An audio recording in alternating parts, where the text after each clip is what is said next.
In the United States, 1 in every 9 children has been diagnosed with ADHD. In France, that number is closer to 1 in 100.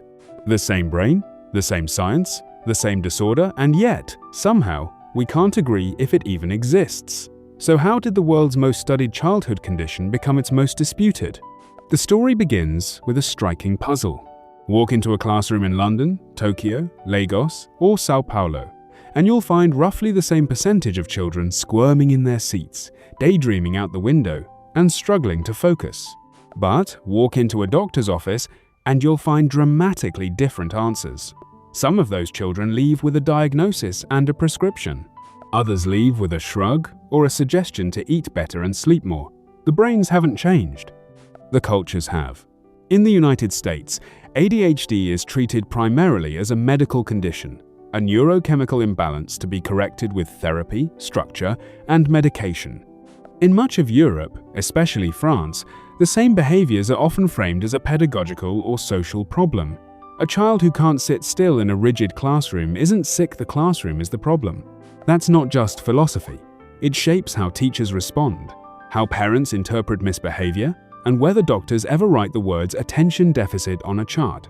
Layer on top of this the pharmaceutical industry, which has aggressively marketed stimulants like Ritalin and Adderall in countries that allow direct consumer advertising, and you get a feedback loop. More diagnoses justify more prescriptions, which fund more research, which creates more diagnoses.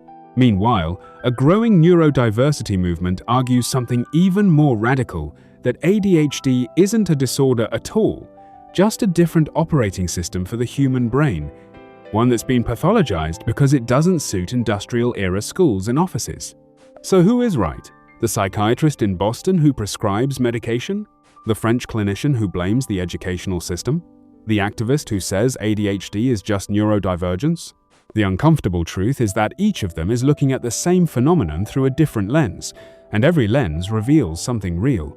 ADHD is simultaneously overdiagnosed in some places, underdiagnosed in others, and never diagnosed at all in many more.